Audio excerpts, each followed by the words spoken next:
வணக்கம், welcome to Chitra Murali's kitchen. இன்னைக்கு என்ன ரெசிபி பார்க்க போறோம் அப்படின்னா, பூண்டு குழம்பு, அதுக்கப்புறம் பீன்ஸ் வந்து பாசிப்பருப்பு போட்டு தேங்காய் போட்ட கறி தான் பண்ண போறோம். ஸோ பூண்டு குழம்புக்கு வறுத்துக்க வேண்டிய சாமான்லாம் வறுத்துக்கலாம். நம்ம பூண்டும் வெந்தயம் வந்து கொஞ்சம் கூட போட்டு தான் நம்ம வந்து இன்னைக்கு பண்ண போறோம். ஸோ எப்படிங்கிறத பார்த்துருவோம். ஃபர்ஸ்ட் அடுப்புல வந்து கடாய் வச்சிருக்கேன். ஒரு டிராப் வந்து எண்ணெய் விட்டுக்கிறேன். நல்லெண்ணெய் தான் விட்டுருக்கேன். இதுலயே வந்து கொஞ்சம் பெருங்காயம்,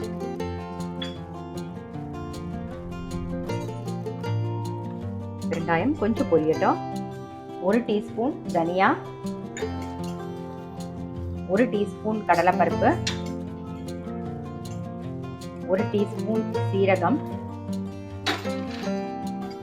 மிளகு 1 டீஸ்பூன். இது கொஞ்சம் வறுபடட்டும்.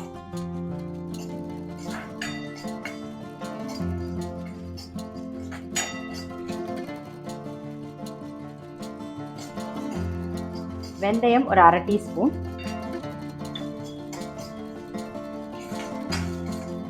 நல்லா வறுபட்டுருக்கு. நம்ம இதை பவுடர் பண்ணிக்கணும்.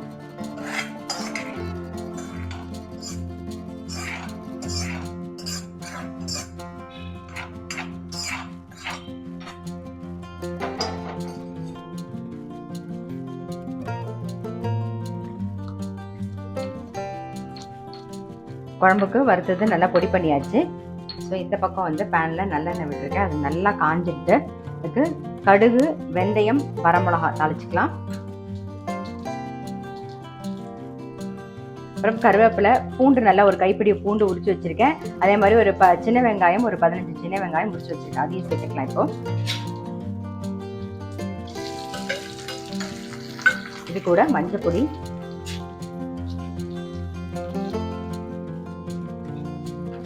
கொஞ்சம் பூண்டு வதங்கட்டும். அதுக்குள்ள இந்த பக்கம் கடாயில எண்ணெய் விட்டுருந்தோம். அது காஞ்சிட்டு நம்ம வந்து பீன்ஸ் கறி பண்ணிக்கலாம். கடுகு, உளுத்தம் பருப்பு, வரமிளகா, காரத்துக்கு வந்து வரமிளகா தான். அதையும் சேர்த்துருக்கேன்.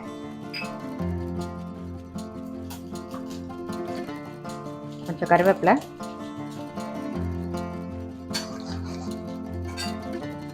ஒரு கைப்பிடி பாசிப்பருப்பு வந்து வாஷ் பண்ணிட்டு ஊற வச்சு ரெடியா எடுத்து வச்சிருக்கேன். ஊற வச்ச பாசிப்பருப்பு சேர்த்துடலாம்.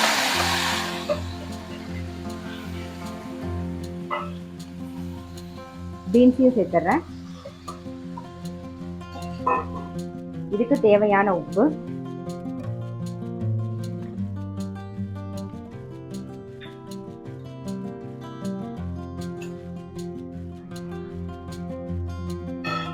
மூடி வச்சிடலாம். வெந்துட்டு இருக்கட்டும். பூண்டு நல்லா வதங்கிட்டு மற்ற குழம்பு பொடி சேர்த்துடலாம். சேர்த்துட்டு ஜஸ்ட் ஒரு மிக்ஸ் பண்ணிட்டு, புளி வந்து ஒரு சின்ன நெல்லிக்காய் சைஸ், அதாவது இந்த சைஸ்ல தான் நான் புளி வந்து எடுத்து கரைச்சி வச்சிருக்கேன். இப்போ சொன்ன சாமான், வறுத்த சாமானும் அதே அளவுக்கு தான். இப்போ புளி தண்ணி சேர்த்துடலாம். சேர்த்துட்டு உப்பு, தேவையான உப்பு சேர்த்து கொதிக்கட்டும். அதுக்கப்புறமா நம்ம வறுத்து பொடி பண்ணதை அப்புறம் சேர்த்துக்கலாம். குழம்பு இந்த பக்கம் கொதிச்சுட்டு நம்ம வறுத்து பொடி பண்ணதையும் சேர்த்துடலாம். அதுக்கப்புறம் வெல்லம் சேர்த்து இதெல்லாம் நல்லா ஒரு கொதி வரணும். அந்த பக்கம் வந்து பீன்ஸ் கறியும் வந்து ரெடி ஆயிடுச்சு. அதுவும் நல்லா வெந்திருக்கும். ஸோ அதையும் பார்த்துடலாம். இது நல்லா கொதிக்கட்டும். இங்கே பாருங்க, பீன்ஸும் பாசிப்பருப்பும் நல்லா வெந்திருக்கு. நல்லா அழகா சேர்ந்து போட்டாலே போதும். நல்லா வெந்திருக்கு, குழையாம வெந்திருக்கு பாருங்க. இப்போ இதில் வந்து தேங்காய், கொஞ்சம் கொத்தமல்லி, அதையும் சேர்த்துடலாம். நம்ம காரத்துக்கு வரமிளகா தான் போட்டிருக்கோம். உங்களுக்கு வேணும்னா நீங்கள் பச்சை மிளகா சேர்த்துக்கலாம். அது ஆப்ஷனல் தான், அவங்கவுங்க விருப்பம். ஏன்னா பீன்ஸ் கலரும் பச்சை மிளகா கலரும் ஒரே மாதிரி இருக்குன்னு சொல்லிட்டு நிறைய பேர் சேர்க்க மாட்டாங்க. நான் ஆனால் மாற்றி சேர்ப்பேன்.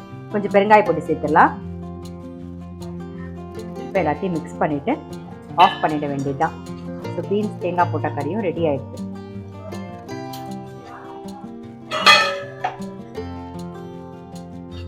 பூண்டு குழம்பு நல்லா கொதிச்சிடுது. ஸோ பூண்டு குழம்பும் ரெடி ஆயிடுச்சு. ஆஃப் பண்ணிடலாம்.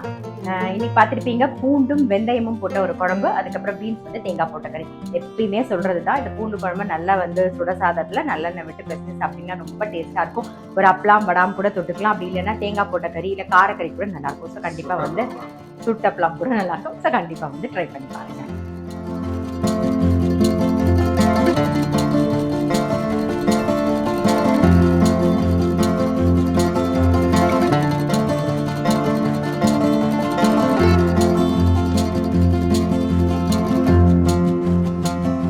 வந்து டிஃபனுக்கு இடியாப்பம், அது தொட்டுக்கிறதுக்கு வந்து ஸ்டூ அதான் பண்ண போகிறேன். 2 கப்பு மாவு எடுத்திருக்கேன். இடியாப்பம் மாவு 2 கப் எடுத்திருக்கேன். அதுக்கு 2 கப்பு தண்ணி விட்டுருக்கேன். அது நல்லா கொதிச்சுட்டு இருக்கு. மேலாக 1 ஸ்பூன் வந்து எண்ணெய் விட்டுக்கலாம். தேங்காய் எண்ணெய் தான் சேர்க்குறேன். எண்ணெய், இதுக்கு தேவையான உப்பு,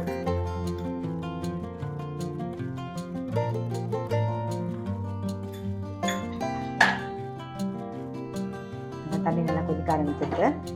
இப்போ இந்த மாவை போட்டு கலரிடலாம்.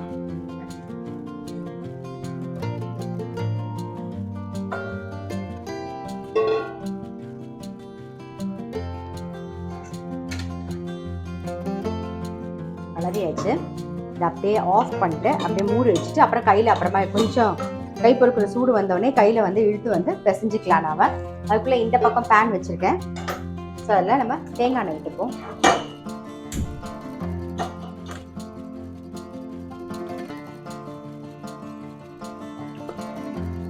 எண்ணெய் காஞ்சிருக்கு. 2 கிராம்பு, ஒரே ஒரு பட்டை, அப்புறம் வெங்காயம், பச்சை மிளகா சேர்த்துக்கலாம். காரத்துக்கு பச்சை மிளகா மட்டும்தான். ஸோ அதனால ஒரு 4-5 பச்சை மிளகா சேர்த்துருக்கேன்.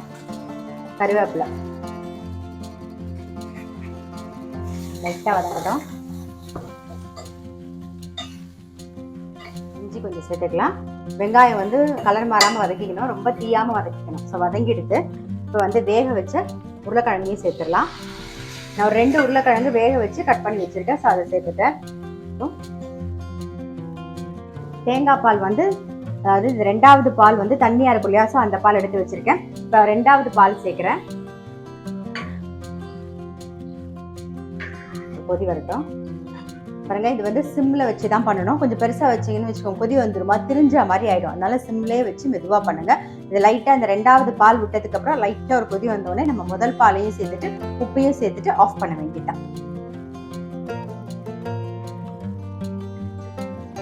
இப்போ பாருங்க, நம்ம தண்ணி பால் விட்டுருந்தோமா, அது லைட்டாக ஒரு கொதி வந்துடுது.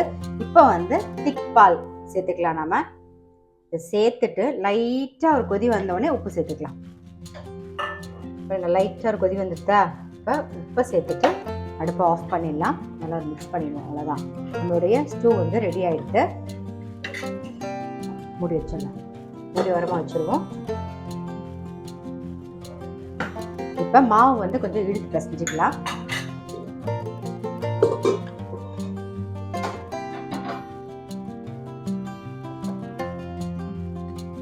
கையில் பிசைய முடியல, நல்ல சூடாக இருக்குது. ஸோ அதனால் கரண்டியிலே கொஞ்சம் இழுத்து பிசைஞ்சிக்கிறேன்.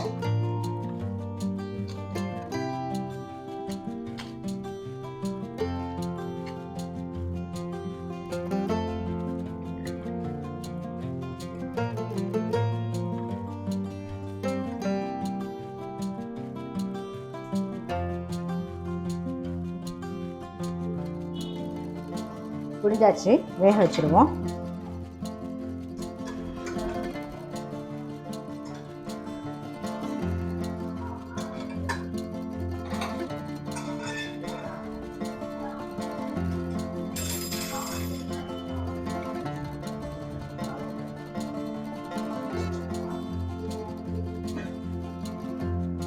இப்போ 5 நிமிஷம் ஆயிடுத்து, நம்ம எடுத்துருவோம்.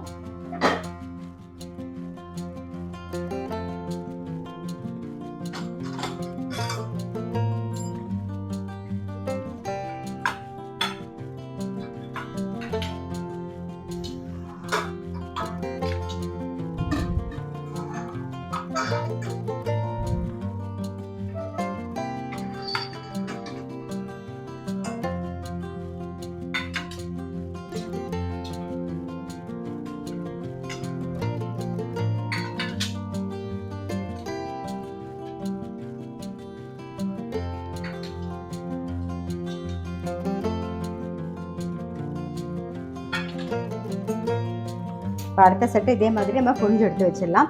ஸோ இடியாப்பம் ஸ்டூ ரெடி ஆகிடுது. இது வந்து ஆப்பத்துக்கும் நல்லாயிருக்கும், இடியாப்பத்துக்கும் நல்லாயிருக்கும் இந்த ஸ்டூ. ஸோ கண்டிப்பாக ட்ரை பண்ணி பார்த்தீங்கன்னா டிஃப்ரெண்டாக ட்ரை பண்ணி பாருங்கள். இன்னைக்கு வீடியோ உங்கள் எல்லாருக்குமே ரொம்ப பிடிச்சிருக்கும். நான் அடுத்த வீடியோவில் சந்திக்கிறேன்.